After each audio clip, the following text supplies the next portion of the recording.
Bonjour à tous et bienvenue dans ce nouveau webinaire hebdomadaire. Parce que vous avez vu, on en fait maintenant quasiment toutes les semaines. Mettez-nous juste un petit commentaire pour nous dire si vous m'entendez bien, si vous me voyez bien, si vous voyez bien François, si vous voyez bien Pierre. Donc juste un petit message dans le chat pour nous dire que tout est OK. Comme ça, on est sûr que niveau son, on est bon, niveau vidéo aussi, ça a l'air OK. On me dit dans le chat que ça a l'air bon.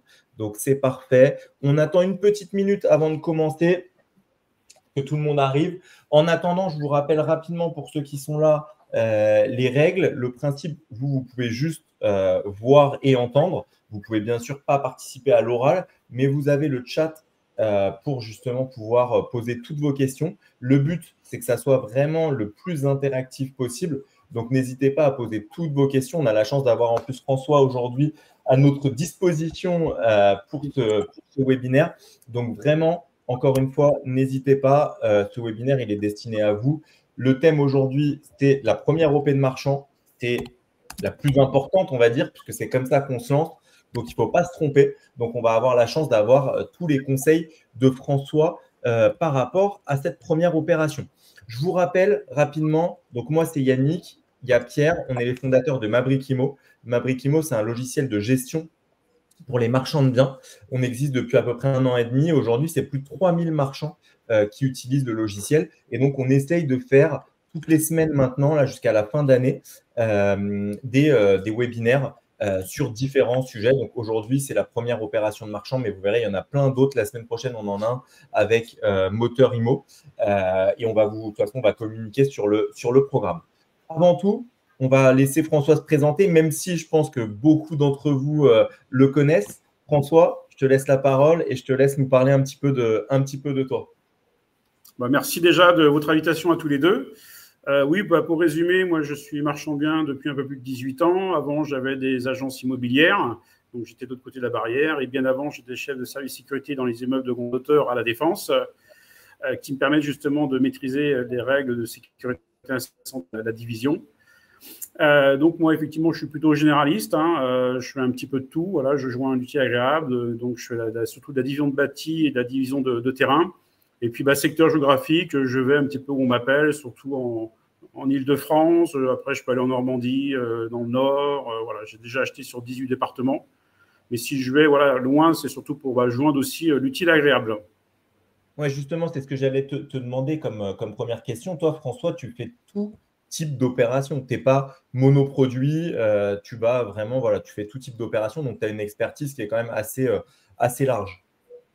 Alors, je fais effectivement, par contre, tout ce qui est travaux, je reste dans mon secteur de l'Essonne, parce que quand on fait des travaux, il faut surveiller minimum au moins 1 à 2 fois par semaine. Donc, quand c'est hors secteur, c'est uniquement de la division donc de bâti ou de terrain, mais pas de travaux. Ok. Ça, point important à savoir quand même, parce que sur les travaux, c'est vrai que si on n'est pas sur place, ça peut être potentiellement très compliqué à gérer avec les entrepreneurs, etc. Du coup, François, si pour tous les, parce je pense que la cible aujourd'hui, c'est potentiellement donc des marchands qui vont faire ou qui sont en train de faire leur première OP. Pour toi, un marchand, quand il commence justement ce métier, qu'est-ce qu'il doit faire en premier? Qu'est-ce qui est prioritaire? Est-ce qu'il doit se former? Est-ce qu'il doit lire des livres? Comment est-ce qu'on devient marchand? Effectivement, ça fait beaucoup rêver le métier de marchand de biens. On le voit par rapport aux vendeurs de rêves où tu peux gagner 100 000 € en restant dans ton canapé, mais ce qui n'est pas du tout le cas. Il faut déjà se structurer et effectivement, il faut avoir les bases, ce qui me semble logique. Moi, je prends toujours l'exemple d'un chirurgien. Celui qui veut faire la chirurgie ne va pas regarder un truc sur YouTube pour après se lancer dans la chirurgie. Pour le marchand, c'est pareil. Donc, il faut se former. Donc, il y a différentes possibilités de se former. Tu as effectivement Ionic. Tu recommandes, toi, justement, des organismes de formation sur cette partie marchand? Parce que c'est vrai qu'il y en a beaucoup, surtout en ce moment, on voit ça sur le marché. Enfin, il y en a énormément. Toi qui côtoie cette activité, est-ce qu'il y a des organismes particuliers que tu recommandes? Moi, je connais ou j'interviens aussi de temps en temps. Il y a Ioni qui fait une formation de base, c'est un très bon socle. Après, pour celui qui veut continuer, qui a besoin d'accompagnement sur le long terme, il y a Seb Marcus, le cercle des marchands de biens, et qui là t'accompagne sur le long terme. L'accompagnement, donc c'est pas mal au départ aussi, puisque ça te permet vraiment de t'accompagner sur tes premières OP et même après, parce qu'il y a aussi des marchands.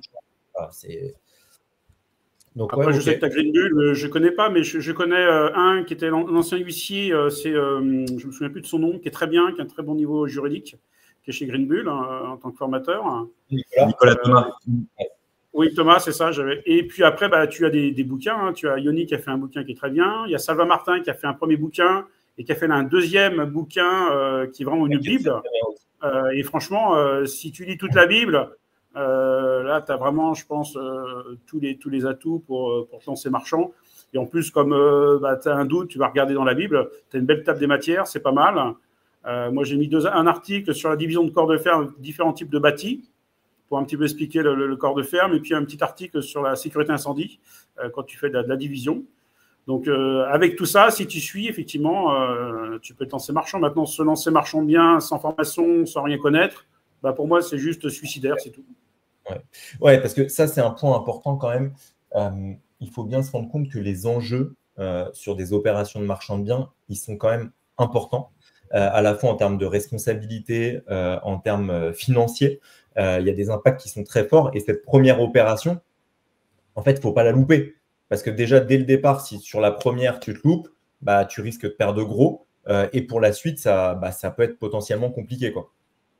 Tout à fait. Moi, j'ai des exemples concrets d'opérations où même, effectivement, j'ai eu des soucis. Mais heureusement que voilà, j'étais structuré et que j'avais des fonds pour pouvoir passer à d'autres opérations.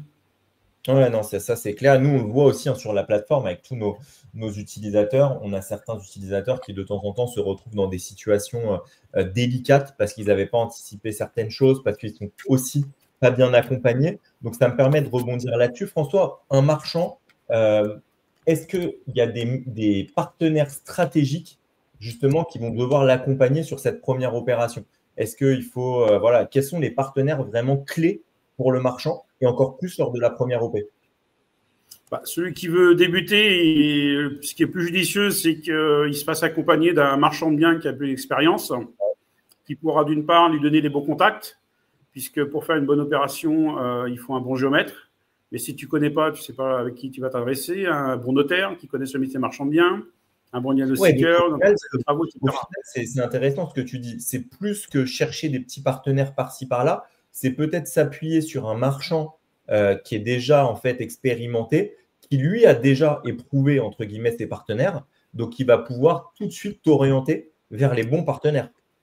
Tout à fait, c'est un gain de temps. Hein. Tu as déjà quelqu'un qui va éventuellement t'aider à valider ton opération, soit tu fais avec lui, ce qui est même plus judicieux, parce que tu pourras faire plus d'opérations, et après, il amène ton carnet d'adresse. Ouais, ça c'est pas une chose. Tu gagnes du temps, tu gagnes aussi de l'argent parce que tu te trompes pas. Hein. Nous, on a eu l'exemple, même nous, sur une de nos OP, tu vois, pourtant, on en fait quand même pas mal. Mauvais choix de partenaire, mauvais choix d'archi, on perd 5 mois sur l'OP. Donc, en fait, ça, c'est vraiment un point clé, les partenaires. Qu'est-ce que tu as comme partenaire clé, François, sur une OP? Principal, tu as le géomètre, tu as l'avocat en droit immobilier. L'avocat, c'est primordial de l'avoir. Il faut pas attendre d'avoir un problème. Justement, c'est quand tu sens qu'il y a quelque chose qui va arriver, il faut effectivement que tu consultes ton avocat en droit immobilier qui va te guider, t'éviter des erreurs. Ça, c'est primordial. Le géomètre, le diagnostiqueur, l'entreprise au public, l'entreprise générale de bâtiment. Il y a plein de monde. Ton comptable aussi, hyper important. Le comptable, c'est primordial. Je ne comprends pas ceux qui prennent un comptable en ligne. Moi, je prends l'exemple, j'ai eu un contrôleur SAF. S'il y avait un comptable en ligne, c'était fini. Hein. Effectivement, mon comptable n'est pas aidé, mais derrière, je n'ai pas de souci, c'est bien géré. Chacun son métier. C'est ça. Et surtout, attention à bien prendre un comptable qui est en fait spécialisé justement dans le marchand de biens. Oui, tout à fait. J'ai l'exemple d'un marchand que je connais et son comptable n'est pas spécialisé, il est emmerdé avec lui, qui ne comprend pas la TVA sur marge, qui à des moments donnés, tu as de la TVA, d'autres moments, tu n'as pas de TVA. Exactement. C'est important. Et c'est la même chose pour le notaire. Le notaire, prendre des notaires qui connaissent le métier de marchand de biens. Nous, on le voit régulièrement passer, des notaires qui ne veulent pas faire, par exemple, de pré-commercialisation, etc. Donc, en fait, c'est hyper important d'avoir un notaire et un expert comptable qui soient vraiment spécialisés dans le métier. Tout à fait. Bon, on revient effectivement qu'il vaut mieux travailler, s'associer avec un marchand de biens pour pouvoir bénéficier de son carnet d'adresse et puis travailler avec lui. Et attention, je pense que tu vas être d'accord avec moi, François, attention aux petites économies. Parce qu'en fait, ça aussi, on a tendance à se dire, je vais prendre l'expert comptable le moins cher, je vais prendre l'avocat le moins cher, le diagnostiqueur le moins cher. Au final, c'est OK, on va peut-être gagner 100 euros, 200 euros d'économie, mais sur l'échelle d'un projet, ce que ça peut nous coûter, c'est beaucoup plus. Je suis tout à fait d'accord. Hein. Moi, je ne regarde pas le moins cher. Tout le moins cher, il y a forcément une raison. Et en général, à la fin, tu vas reprendre quelqu'un derrière et au final, ça t'aura coûté beaucoup plus cher que de prendre celui qui a un bon rapport qualité-prix, mais qui n'est pas le moins cher. C'est exactement ça. Et ces partenaires-là sont censés vous faire gagner de l'argent en termes de réactivité, en termes de conseils. Ils peuvent même derrière vous rapporter des affaires. Donc, en fait, comme c'est des gens qui évoluent dans cet écosystème, ils comprennent ce que vous faites et ils sont plus à même justement de vous faire bénéficier de toute cette expertise. Donc, ça, c'est vraiment… Voilà, donc si on résume là déjà avant de se lancer, donc se former, ça c'est la base, hyper important. Donc il y a différentes façons de se former, mais hyper important. Se faire accompagner. J'ai même oublié dans la formation, tu as l'urbanisme, qui est un point primordial pour le marchand de biens. Et là, tu as Laurence Delannoy, qui est la déesse de l'urbanisme, comme je l'appelle. Et là, franchement, il n'y a pas secret. J'ai envie de te dire, en fait, cette partie formation, là, on parle de la formation quand on commence. Mais en réalité, en tant que marchand, toute ta vie, tu vas te former. Parce qu'en fait, il y a tellement de sujets divers, de types d'opérations différentes, de financements différents, qu'en fait, c'est impossible de tout connaître. Donc, en fait, tu vas passer ta vie à te former. Je te donne un exemple concret. Là, donc, du coup, entre marchands, on se fait des formations entre des partenaires. Et là, tu vois, sur un terrain, c'est la première fois que je le fais, tu vois, en 18 ans, je fais une étude G5. Et tu vois, je ne maîtrise pas tout. Donc, du coup, là, je vais avoir une formation en septembre sur toutes les G1, G2, G3, G4, G5, avoir tous les termes techniques. Enfin, voilà, je veux vraiment être généraliste, avoir la base pour pouvoir me retrouver. Parce que là, je suis un peu noyé avec ce qu'on me donne, tu vois. C'est intéressant ce que tu dis, François, parce que voilà, tu as 18 ans, 20 ans de métier. Je ne sais pas combien tu as fait d'opérations au total, peut-être 200 opérations, je crois, tu nous disais là. Voilà, même après 200 opérations, hein, c'est vraiment, il faut insister là-dessus aujourd'hui. La formation, c'est vraiment indispensable, c'est incontournable. Le droit, les lois changent, évoluent. Et nous, avec Yannick, pareil, on a suivi une formation récemment avec Laurence, dont tu parlais juste à l'instant. On oublie juste un sujet sur les préalables avant de se lancer sur une opération. Ouais. Et on lit, on entend pas mal de choses sur les réseaux en ce moment et des choses plus ou moins vraies d'ailleurs. C'est quoi ton avis sur la structuration juridique? Parce que j'ai entendu et lu des choses sur le fait qu'on pouvait faire des opérations de marchand de biens avec une SCI. Voilà. Qu'est-ce que tu recommandes? Voilà. La seule obligation, c'est d'être inscrit au RCS, donc soit en SAS ou SASU, ou EURL, SARL, c'est tout. Ok. Ouais, l'activité commerciale, donc forcément, ce qui n'est pas l'objet d'une SCI. Et d'ailleurs, alors, c'est pas moi, j'ai une autre question, mais vraiment, alors j'ai la réponse, mais je vais quand même te la poser, parce qu'en ce moment, j'arrête pas de voir passer que tu peux faire des OP sans fonds, pardon. Est-ce que tu peux nous en dire plus là-dessus? Est-ce qu'on a forcément besoin de fonds pour faire des OP, pour se faire financer, ou est-ce qu'on va à la banque et en fait la banque nous prête? Tu peux faire effectivement des opérations, ce qu'on appelle avec une vente à terme. Ouais.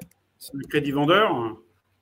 Maintenant, effectivement, il faut avoir un minimum de connaissances déjà pour le proposer, parce que l'agent immobilier n'a pas forcément connaître. Il faut que tu lui fasses, que tu lui expliques. Expliquer aussi au vendeur, le rassurer, parce que pour lui, après, il va avoir peur que tu parles de la caisse. C'est compliqué. Alors qu'il n'y a aucun risque, parce que ça reste chez le notaire, donc ça ne va jamais sur ton compte bancaire. Donc, effectivement, c'est des solutions, mais c'est quand même compliqué. Il faut que derrière, ton vendeur n'ait pas de crédit à rembourser et que derrière, il n'ait pas non plus une acquisition à réaliser où il a besoin de l'argent. Ouais, c'est ça. Et du coup, pour une opération classique, hors vente à terme, il faut quand même des fonds. Tu n'as pas le choix, ça. On ne peut pas y passer. Même les très gros marchands, tout le monde y passe. Bah oui, malheureusement, on n'a pas la baguette magique. Il faut effectivement des fonds, ouais. Voilà, donc en général… Après, effectivement, il faut avoir un minimum de fonds pour passer après par la banque qui va t'amener les 80% ou les 70% manquants. Pareil, si tu n'as pas d'expérience, la banque ne va pas te suivre. Ouais, c'est expérience, les fonds, ton profil aussi, beaucoup. En fait, ils misent beaucoup en fait sur l'homme avec un grand H, plutôt que voilà, sur les fonds que tu as. Tu peux avoir des fonds, mais s'ils sentent que tu n'es pas fait pour ça aussi, ils ne te prêteront pas l'argent. Même si tu as une OP sur le papier qui est rentable à 30% et que tu n'as aucune expérience, ils ne vont pas te prêter puisque tu ne sais pas gérer. Donc, ça se trouve, à la fin, au lieu d'avoir tes 30%, tu vas être à zéro. Parce que tu n'as pas su gérer, tu ne connais pas. Ouais, encore une fois, donc d'où l'importance de potentiellement s'appuyer sur un marchand qui fait des OP, etc., pour potentiellement rassurer une banque, donc peut-être en association sur la première OP, et aussi de montrer qu'on s'est formé, qu'on a fait des choses pour connaître le métier. Ça fonctionne. J'ai le cas précis avec la Caixa où je m'associe avec un jeune marchand et on a eu notre crédit. Ouais, voilà, et on a acheté en indivision. C'est la seule banque qui nous a suivi en indivision. Ça aussi, c'est une bonne question. Est-ce que les banques aujourd'hui, donc tu disais en indivision, c'est assez rare, hein, parce qu'en général, c'est plus avec des CEP, des choses comme ça. Ouais, mais moi, j'essaie toujours de chercher la simplicité. La simplicité, c'est d'acheter en association, en fait, en indivision. C'est beaucoup plus simple. Tu as quelques factures, tu demandes à faire 2 factures à 50-50 ou 60-40. Et puis, effectivement, pour le financement, il y a la Caixa qui suit, puisque moi, j'ai le cas concret. On a notre accord de prêt, les offres qui ont pas tardé d'arriver pour un immeuble du côté de Reims. Ok, nickel. Donc ça c'est toute la partie, en fait, toute cette partie, entre guillemets, préparation à l'OP. Maintenant, si on rentre vraiment dans le concret, toi, si tu devais recommander un type d'OP pour une première OP, qu'est-ce que tu ferais? Aujourd'hui, si tu te relançais en marchand, d'accord, c'est ta première OP, est-ce qu'il y a un type d'OP qui pour toi est plus simple, qui est moins long, avec des frais financiers moins importants? Voilà, quel serait ton choix? Disons que le plus simple pour débuter, et encore, comme tout, je veux dire, tu as la mise en copropriété d'un immeuble. Maintenant, c'est pareil, c'est simple, mais il faut connaître aussi. Tu peux faire des erreurs. Simple, la mise en copro, parce que tu as les évictions, etc. C'est pas si simple que ça. Même si partons sur un immeuble vide. Mais bon, c'est pareil. Si tu ne connais pas la même chose, diviser tu as une maison sur un grand terrain, tu divises et tu sors un terrain à bâtir, mais c'est pareil. Il faut connaître l'urbanisme. Ouais. On ne peut pas dire que ce sont des opérations simples pour celui qui connaît. Si tu ne connais rien, de toute manière, c'est même pas la peine de y aller, c'est suicidaire. Oui, il n'y a rien qui est simple au final. Ou peut-être l'opération d'acheter, par exemple, un appartement, de faire des travaux et de revendre. C'est peut-être au final ce qu'il y a, même s'il faut maîtriser cette partie travaux, mais c'est peut-être au final ce qu'il y a le plus simple dans un premier temps. Oui, éventuellement, c'est ce qu'il y a de plus simple. Après, c'est pareil, si tu fais les travaux toi-même, c'est un peu compliqué parce que tu engages ta responsabilité. Oui, ça c'est sûr. Oui, le plus simple, c'est un truc où tu fais un peu de travaux, refaire la peinture, refaire la salle de bain, la cuisine, voilà, c'est des choses simples, hein, où tu n'as aucune demande d'urbanisme à demander. Ouais. Ça, c'est vrai que l'urbanisme, ça peut complexifier ton projet. Nous, on a eu le cas, tu vois, sur un terrain. Ça fait pas mal de temps qu'on est bloqué avec ce terrain. Ça a été hyper compliqué. Donc, tout ce qui va être terrain en ce moment, c'est quand même plus délicat. Les immeubles, sur le papier, ça paraît simple, mais quand même, tous les lots les lots sont moins liquides en ce moment. Tu peux avoir potentiellement des évictions. Quand tu achètes de l'immeuble, tu as aussi des lois par rapport aux locataires et tout à connaître. Donc, en fait, il y a quand même plein de sujets différents à maîtriser. En tout cas, au départ, je pense qu'il ne faut pas partir sur du trop gros dans un premier temps. Il faut se faire la main. Moi, je me rappelle la première OP qu'on avait fait avec Pierre, c'était tout simplement un appart qu'on a rénové, qu'on a revendu. Bon, ça met un petit peu de temps, forcément, mais au moins, on est parti sur quelque chose qu'on maîtrisait pour après passer sur des grosses OP. Je rebondis là-dessus. Tu peux commencer à acheter des places de parking, Boxa, par exemple, tu boxes pour débuter, d'acheter un lot unique. Tu es dans les petites campagnes où tu achètes 10 000 et tu revends 30 000. Il y a des choses qui sont faisables. Exactement, je réagis aussi là-dessus et c'est vrai que commencer par une petite OP, petite OP de fait, effectivement, on le fait parce qu'il y a aussi le montant de l'investissement à être en mesure de lever en tant que néo-marchand de biens. Ce n'est pas évident, même s'il y a des banques comme la Caixa qui financent les néo-marchands de biens, mais ça, c'est peut-être la première barrière. Et puis, c'est vrai que la deuxième, et nous, on l'a vécu avec la banque qui nous suit aujourd'hui sur pas mal d'opérations, il est important de construire la relation avec le partenaire bancaire, de créer cette confiance, cette légitimité au fur et à mesure des opérations. Et donc, il faut commencer par une petite OP. En tout cas, c'est la reco, évidemment, que je ferai aussi en allant dans le sens de ce que dit Yannick et de ce que disent François aussi. C'est voilà, petite OP, aller au bout, montrer que vous savez gérer l'acquisition, la rénovation, la revente. Et puis, au fur et à mesure, vous allez monter sur des OP de plus en plus importantes. Le partenaire bancaire sera lui aussi mis en confiance, vous suivra beaucoup plus facilement. Ouais, c'est tout à fait ça. Et alors, là, on a parlé tout à l'heure des problématiques de financement, etc. Mais en réalité, on a quand même, et nous, on le voit très souvent sur la plateforme, des marchands qui n'ont pas cette problématique de financement, qui ont des fonds, mais par contre, qui ne trouvent pas les OP. Comment est-ce qu'on trouve, en fait, François, des OP, des bonnes OP? La grande question. Ça, c'est la grande question que tous les marchands se posent. On a lancé des mains pour résumer. Ça, c'est un très bon résumé. Et François, là-dessus, je le rejoins à 1000%. C'est qu'en fait, il faut être présent partout, partout, partout. Bon, autant que François, ça peut être compliqué parce que François, pour le coup, il est vraiment partout, partout. Mais oui, hyper important. François, il a raison, hein, serrer des mains. Faut arrêter de croire. Alors, c'est bien, mais il faut arrêter de croire que le digital peut tout faire. En fait, c'est un soutien, c'est un appui, mais par contre, il n'y a pas le choix. Il faut aller sur le terrain, il faut faire des visites, il faut rencontrer des gens. C'est que comme ça que les gens penseront à vous et vous enverront les bonnes affaires. Il y a un marchand qui me parlait de toi la dernière fois, François, et qui me disait, mais j'arrive pas à comprendre déjà, comment il fait, parce que c'est vrai qu'entre les masterclass récemment encore que tu organises, je ne sais pas si ça s'est bien passé, si tu peux nous en dire un mot d'ailleurs au passage, et si tu as prévu d'en organiser de nouveau. Il y a les masterclass, il y a les apéros IMO. Si les gens ne le savent pas, tu es aussi très présent aux côtés de William Belisha et Charles Lenoble, avec qui tu organises beaucoup d'événements. Nous, on a un peu aussi démarré comme ça. Hein. C'est comme ça qu'on a commencé à construire cette communauté autour de nous. Parce que je me souviens, dès le départ, tu nous as suivis, tu nous as invités à tes événements. Encore récemment, tu nous as invités à un événement un peu différenciant, mais très intéressant. Alors, je parlais du partenaire bancaire. J'insiste aussi là-dessus. Pour moi, c'est primordial. C'est vous créez le réseau, vous créez votre communauté. Encore récemment, tu as organisé une visite à la Défense. On n'avait pas prévu forcément de le faire ou d'être convié à ce type de visite. Il y avait, on va dire, un collège d'une quinzaine de marchands de biens. Ouais. On a déjeuné et en l'occurrence, on est reparti avec un très bon contact et peut-être quelqu'un avec qui on s'associera demain qui fait aussi des opérations en région parisienne. Donc, premier intérêt. Et deuxième intérêt, on est reparti avec le contact d'un de ses partenaires bancaires qui peut-être va nous financer notre prochaine opération sur la Garenne-Colombes. Voilà, donc ça, c'est des exemples concrets de ce que vous allez pouvoir retirer justement de tout ce réseautage qui est primordial aujourd'hui quand on est marchand et a fortiori quand vous êtes néo-marchand, puisque si vous restez chez vous seul devant l'ordinateur à scraper sur les portails immobiliers, effectivement, ça risque d'être un petit peu plus compliqué ou en tout cas, ce sera pas suffisant. Qu'est-ce que tu peux nous dire justement sur tous les événements que tu organises et ce que ça t'a apporté aussi depuis maintenant quelques années concrètement? Écoute, la masterclass à Montpellier, c'était vraiment un super moment. Donc moi, je ne fais pas des cours magistraux, hein, c'est des retours d'expérience. Je n'ai pas l'urbanisme, mais je ne vais surtout pas remplacer Laurence, mais moi, c'est l'urbanisme sur le terrain. Parce qu'on te dit qu'un bien est divisible, tu peux créer un terrain, d'accord, mais quand tu vas sur le secteur, après, il y a plein de choses à voir tout autour.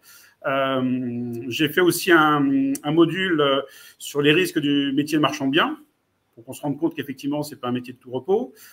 Expliquer la division, la création d'appartements dans une maison, la division d'un corps de ferme. Okay. Et puis après, j'ai expliqué un petit peu de retour pour justement créer son réseau. Et donc, j'ai vu que tout le monde était satisfait. Il y avait une douzaine de personnes à Montpellier et tout le monde était très satisfait puisqu'ils ont demandé pour en refaire une autre. Donc, c'est que ça a plu. De toute façon, on va tout le temps, même en réalité, même moi, tu me l'aurais fait à Paris, je serais venu parce que en fait, comme je le disais tout à l'heure, tu as toujours des choses à apprendre et surtout analyser des OP qui se sont déjà passés. En fait, c'est comme ça que tu vas apprendre parce que c'est bien, comme tu disais, de regarder des vidéos, même de lire des livres, etc. Mais c'est sur le terrain que tu vas apprendre de toute façon. Tout à fait, ouais. Et puis moi, j'aime bien ça, donc ça s'est bien passé. Donc justement, je vais en refaire une peut-être à la rentrée en région parisienne. Et je vais me rajouter un petit module, parce qu'au fur et à mesure, je vois que les gens, je leur parle de CU, beaucoup ne maîtrisent pas le CU, ne savent pas le déposer. C'est pourtant pour moi un outil, donc je vais faire un petit module sur le CUB pour expliquer, parce que pour moi, c'est un excellent outil. Ah bah ça, je te confirme. Mais ça, tu vois, c'est des petits détails que bah, on ne connaît pas forcément au démarrage et qui sont pourtant sur le terrain hyper importants. Donc sur cette partie sourcing, donc si on doit retenir un truc, c'est qu'il faut aller sur le terrain, il faut rencontrer des gens, il faut discuter pour trouver des bonnes affaires. C'est que comme ça que tu pourras les trouver. La meilleure chose que je te dis, c'est pour résumer, c'est aller serrer des mains. Ouais. Effectivement, on va dire, c'est pas non plus désagréable. Hein. Tu vas manger, tu vas boire. Je pense qu'il y a pire comme métier quand même. Hein. Exactement. Et après, au final, j'ai envie de te dire, alors, le mot est peut-être un peu fort, mais les OP tombent un peu toutes seules parce que les gens te sollicitent en permanence. J'ai ça. Alors après, bien sûr, il y a toute cette partie analyse. Plier, oui, voilà, il faut cleaner, il faut aussi éduquer, je pense, les apporteurs sur ce que tu cherches, quel renta, ce que tu peux faire, etc. Pour pas qu'ils t'envoient, parce que sinon tu reçois 500 dossiers par jour, des dossiers qu'on tournait dans toute la France que personne ne veut, donc en fait, il n'y a aucun intérêt. Mais en tout cas, le business, il doit venir à vous. Alors peut-être pour les conseillers immobiliers, pour leur apprendre à détecter les affaires, à nous amener un minimum d'informations, qu'on gagne du temps, qu'on gagne tous du temps. Exactement. Donc, évidemment, on ne devient pas. Il y a pas mal de personnes là qui nous écoutent. Même si on se met à réseauter demain matin alors qu'on ne le faisait pas, on ne devient pas aussi facilement François Bourgoin avec le réseau et la communauté qui est la tienne. Évidemment, donc avant que pour le néo-marchand, les opérations tombent toutes seules, il se passe quand même un peu de temps. Faut être honnête et objectif. Donc évidemment, vous avez d'autres outils. Consulter les portails immobiliers comme on le fait tous. Vous avez d'autres outils assez puissants, type Moteur Immo ou ce genre de choses qui vous permettent d'optimiser effectivement la recherche plutôt que de dupliquer les recherches, perdre du temps sur plusieurs portails. Donc voilà, pour ceux qui ne connaissent pas, nous on l'utilise avec Yannick au quotidien et je crois d'ailleurs aussi que François, tu l'utilises puisqu'on en parlait la dernière fois. Donc voilà, c'est vraiment un outil très puissant. Ça vient scraper sur 52 portails immobiliers en instantané. Donc voilà, vous avez ce type d'outils qui vous permettent aussi de… On fera la semaine prochaine, on verra de toute façon le lien. La semaine prochaine, on fait un webinaire avec eux, puisque justement, là, ils ont sorti une nouvelle fonctionnalité qui fait le lien entre les annonces, DVF et les DPE. Donc, ce qui fait qu'on a une data, mais qui est tout simplement magnifique. Donc, on communiquera de toute façon là-dessus, parce que c'est une fonctionnalité, mais d'une puissance, il n'y a qu'eux qui le font. Donc ça, c'est vraiment top. Donc, OK, on nous apporte des biens ou on trouve des biens. Ça, c'est déjà une bonne chose, c'est la base. Mais après, il y a un point de vigilance qui est ultra important. Et j'ai encore eu un exemple la semaine dernière. C'est comment est-ce qu'on sait que l'OP est ultra rentable, François? Enfin, après, il faut effectivement… Elle est rentable en tout cas. Il faut analyser et puis effectivement faire sa recherche pour calculer les prix de revente.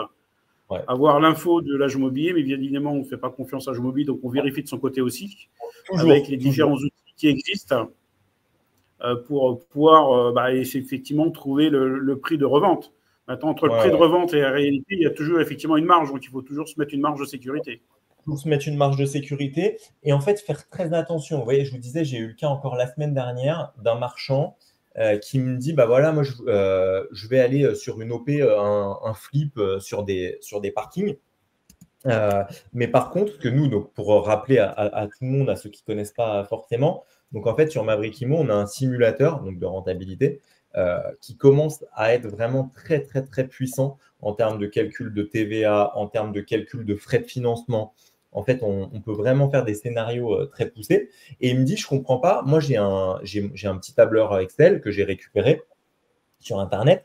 Et sur mes parkings, du coup, j'achète, je ne sais plus, à 8 000 € le parking. J'ai simulé mes frais de notaire. On est à 3% quand on est marchand, 2,5-3% de frais de notaire. Donc, mon OP, elle passe nickel. Par contre, quand je la simule sur ma brique, en fait, je ne trouve pas du tout ça.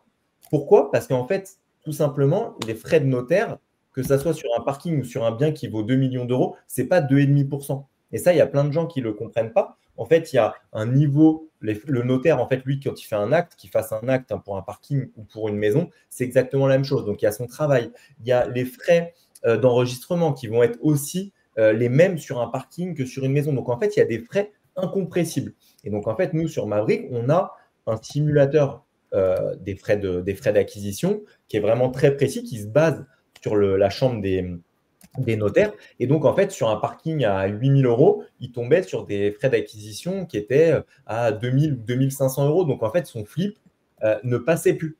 Donc, vous voyez, en fait, d'où l'importance. Ça, je vous dis cet exemple pour vous montrer qu'en fait, c'est ultra important d'utiliser les bons outils et en fait d'avoir un simulateur qui est précis, même pour vos frais de financement, comme le disait François, sur la revente. Si l'agent IMO il vous dit bah, vous revendez 500 000 facile tous les jours, ne le prenez pas pour compte. Allez faire des simulations. Du coup, par exemple, nous, on a un système d'avis de valeur. Après, il y a d'autres systèmes qui existent, mais allez voir la data des ventes, ce qui est en cours de commercialisation. Donc ça, vous pouvez le faire aussi, par exemple, sur Moteur IMO. Mais en tout cas, c'est votre simulation, ça va être la base de votre opération. Si elle n'est pas bonne, vous pouvez aller dans le mur. Pareil pour la TVA, les frais de financement, tout ça, il faut que vous ayez quelque chose d'ultra précis. Donc ça, voilà, on trouve, on simule bien. Okay. Après, qu'est-ce qu'on va avoir comme étape? Toute la partie, on va dire, exécution. Donc, en fait, on va aller chercher un financement. D'accord. On va faire des travaux s'il y a des travaux. On va faire de l'urbanisme s'il y a de l'urbanisme. On ne va pas revenir sur toutes ces étapes-là. Je vous invite à regarder sur la partie financement si vous voulez plus de détails.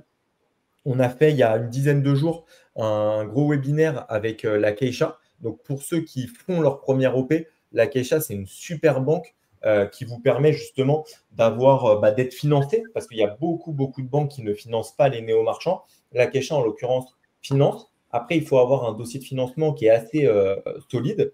Et on a lancé un partenariat avec eux où, en fait, nous, vous pouvez sur Maverick Immo faire votre dossier de financement, l'envoyer directement à la Keisha avec une réduction des frais de dossier de 0,3%. Donc, on ne va pas revenir sur cette étape du financement. On ne va pas non plus revenir sur cette partie travaux, etc. Parce que voilà, ça sera potentiellement traité sur d'autres webinaires.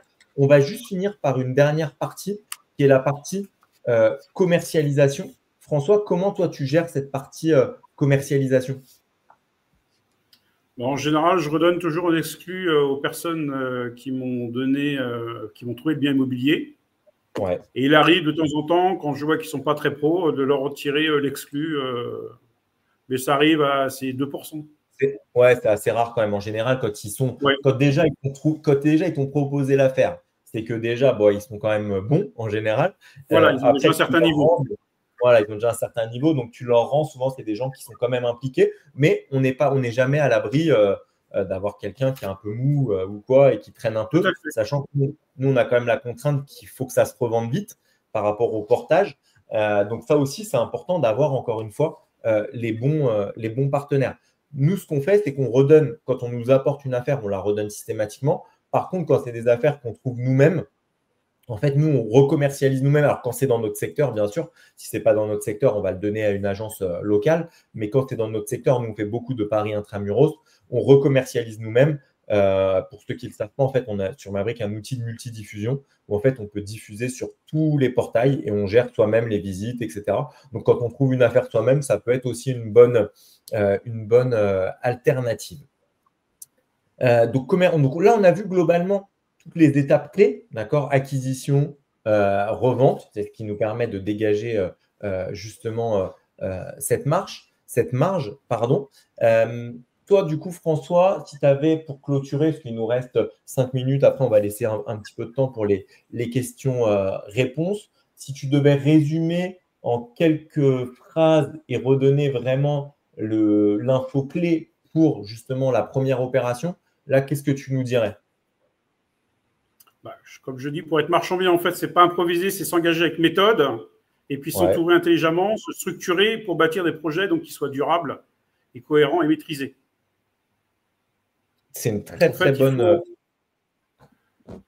Il faut s'entourer. puis, comme je le disais tout à l'heure, travailler éventuellement avec un ou plusieurs marchands biens pour justement profiter de leur expérience et leur canal d'adresse. Exactement. Donc, c'est vraiment, en fait, ça, c'est de toute façon, en termes de conclusion, c'est vraiment parfait. Vous l'avez compris, restez pas seul, allez rencontrer d'autres marchands, faites potentiellement du business avec eux. Ça se fait énormément maintenant, les associations entre marchands. Alors, par contre, vous associez pas non plus avec n'importe qui, mais en tout cas, c'est quelque chose qui se fait beaucoup maintenant. C'est des marchands qui ont de l'expérience comme François. Voilà, ça vous fait gagner du temps, ça vous fait gagner de l'argent. Ça, donc vraiment, n'hésitez pas à solliciter d'autres marchands. En plus, souvent, en tant que marchand, on est quand même bienveillant pour donner des conseils, etc. Parce qu'il n'y a pas une vraie concurrence. Donc voilà, ça ne pose pas de soucis. Donc je vous invite vraiment à appliquer ce que vous a dit François et tout ce qu'on a vu aujourd'hui. Je vous rappelle avant de clôturer que du coup, nous, si vous voulez tester ma brique, pour ceux qui n'ont jamais testé, il y a 7 jours d'essai gratuits. On a fait un code promo spécialement pour le webinaire d'aujourd'hui qui sera valable sur tout le mois de juillet. Donc, c'est 10% de remise sur l'abonnement annuel. Pierre va envoyer dans le chat le code promo. Donc, c'est Bourgoin 10 en hommage à François. Donc, Bourgoin 10, Pierre, il va le mettre dans le petit chat. Donc voilà, et si vous avez besoin, on fait des formations, nous, qui sont gratuites sur le logiciel toutes les semaines. On fait aussi des démos. Donc vraiment, n'hésitez pas à nous solliciter par rapport à ça. Si vous avez des questions, on peut y répondre. Maintenant. Donc, vous pouvez nous mettre petit message sur LinkedIn ou pour ceux qui sont sur la plateforme, vous pouvez aussi mettre petit message sur la plateforme. Tac. Hop, on est en direct dessus, donc vraiment n'hésitez pas. J'ai vu qu'il y en avait eu, Pierre avait répondu aux différentes questions. Donc il y avait des questions sur justement sur les sites. Donc Pierre, on nous dit aussi, pour les néos qui travaillent en parallèle, c'est compliqué d'avoir assez de temps pour réseauter et visiter. Il faut le prendre. Donc le soir, le week-end, les agents, ils travaillent en général. Donc vous pouvez faire des visites. Voilà, faites des visites, discutez avec eux, ils n'hésiteront pas. En fait, pourquoi il faut tout le temps être présent? Pourquoi est-ce qu'il faut se poser la question, pourquoi est-ce qu'un agent vous donnerait une affaire à vous plutôt qu'à un autre? Parce qu'en fait, vous êtes en contact en permanence avec lui. Et on le voit, même des gens, vous perdez un peu contact avec eux pendant 6-8 mois, pas de nouvelles, en fait, ils vous oublient parce qu'il y aura un autre marchand qui sera passé par là et à qui il donnera des affaires. Donc, en fait, c'est pour ça, cette présence en continu sur le terrain, elle est vraiment essentielle. Pierre, est-ce que tu as un dernier point avant qu'on clôture Non, c'est bon. Je réagissais aussi tout à l'heure là, parce que quelqu'un nous disait, je crois que c'était Robin qui nous disait ça, qui est un de nos utilisateurs, et j'ai vu tellement d'opérations plantées à cause d'un mauvais notaire, ne pas hésiter à les dénoncer à l'ordre. Alors effectivement, j'espère que vous n'aurez pas à en arriver jusqu'ici, mais si un jour c'est nécessaire, il ne faut pas hésiter à le faire. Nous, je reprends l'exemple avec Yannick, c'est pareil, on avait un notaire au début, on a changé.